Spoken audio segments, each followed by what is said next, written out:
mean, I grew up on my dad's couch, and in a normal council estate, and it was a weekend hobby for me and my dad. We kind of stumbled across it. We started racing RC cars when I was 4. Right. And he thought I had really good hand-to-eye coordination, so he bought me a go-kart. It was really old, from a newspaper. And we arrived at the track for the first time. We were not welcome. We were the only black people there. Right. And you know, and it was very, very expensive. So my dad had 4 jobs just to keep us going. He was going to London doing his normal job, which was IT at a railway station. And then he would come home, he'd be putting up for sales signs, vending machines, anything he could find a little bit of cash to, because it's so expensive. But what my dad didn't want us to do is to struggle as he did. He's from Grenada, came to London, and you know, struggled really, finding money, finding a good job. So he's like, I don't want my kids to struggle like I have. So he worked to the bone to create an opportunity for us. We dreamed of this as when we were young, and when I was young, when we were watching the Grand Prix, and this is way, way beyond our dreams. And I think it's so important for kids out there to hopefully see this and know that don't listen to anybody that tells you you can't achieve something. Dream the impossible and speak it into existence, and you got to work for it. You got to chase it, and you got to never give up and never doubt yourself. I've never struggled for motivation in the sense of being competitive. All I can do, I can't control what they're doing, and there's no point worrying or thinking about what they may or may not be doing. All I can do is try and focus on, inwards, and try to focus on being the best that I can be. What is my potential? How can I be more positive? How can I have more energy? How can I be healthy? How can I be a better person to be around, a better person to work with? So I think about all these kind of things. Naturally, I have that question and that sometimes that feeling with other things. I'm not always the most positive person. I try everything, but there's things you try and you keep failing, and you're like, damn, I suck. And I could be really negative for a moment, and I'm like, no, keep going. So I still have the willpower to get past that wall that hits me in the face. But when it comes to driving, I've done it my whole life, and that's the thing. It's given me so much confidence.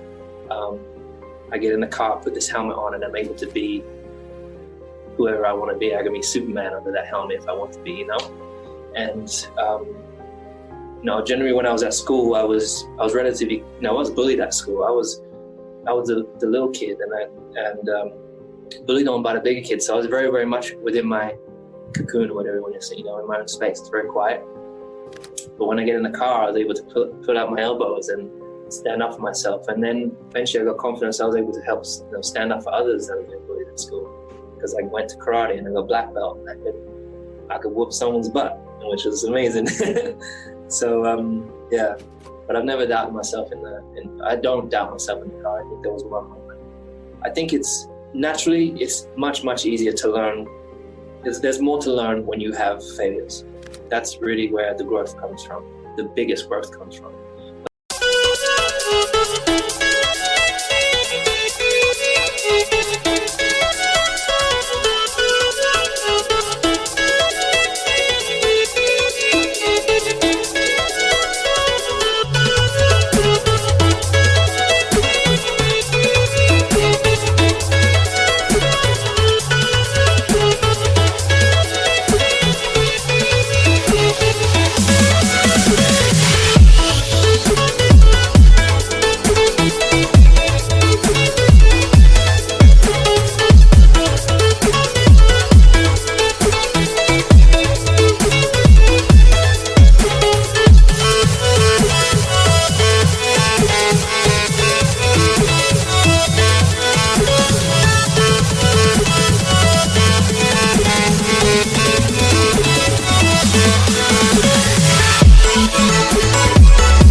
Still ways, you've got to find ways of growing from the success. But I think that's much part of our working ethic. We've had wins, come straight back. We do our debrief and we don't skip anything. I've tried to be as critical and positive criticism, both on the car, on the team's performance, but then also on mine. And you've got to be as honest as you can be. So I go away usually, and over the next few days, I'm looking over the race results, I'm looking at data, I'm looking at, because I know in the race where I could have done better. It could be the pit lane entry, it could be exiting the pit box, it could be your qualifying lap not maximizing, it could be mistakes of time you've lost through the race, because ultimately you're always chasing time and you don't like losing time during the race. So there are so many areas and you're chasing for perfection. And so there's not been a single race that's been perfect. There's been times where it's been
close, and it's a great feeling when you feel close, but you're like, it's still not there.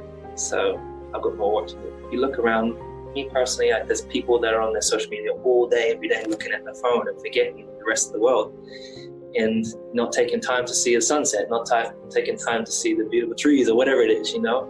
So I'm trying to always find a balance. And mentally, it's really about ultimately feeling good about yourself. It's about finding a way to make sure you love yourself. You have to really be able to love yourself, be comfortable in your own. So I've been really spending time trying to, again, just take time for me, making sure that I appreciate me. I appreciate, acknowledging things that you do well, acknowledging also when you fail and you don't do it so great, it's okay. And not being so hard on yourself, all these different things. I have days I wake up and feel groggy, I don't feel motivated to work out, I don't feel, geez, where are we going? What's next, dude? Should I continue racing? I think all these different things. And then I'm like, damn it. And then there'll be the next hour, whatever it passes, I'm like, damn, I love what I do. Why would I ever consider not continuing? But as I said, you just got to keep your mind occupied. So, look, I mean, life is a struggle, and I think every day is not. There's failure is kind of. There's always an opportunity, a potential for failure. And I feel like we limit ourselves as human beings. I feel like we've got to be taking risks. Don't fear embarrassment. Don't fear any hardships. If you don't try, if you don't fail, you'll never know what your limits are, right? You'll be limiting yourself most of the time.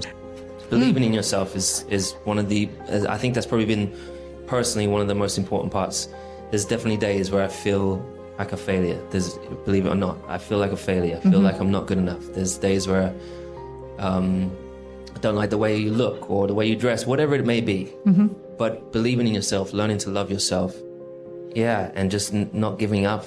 That's just never giving up. So I think that's really, believing in myself is really what's enabled me to do what I do on track, and then standing up for what I believe in and just going with your heart.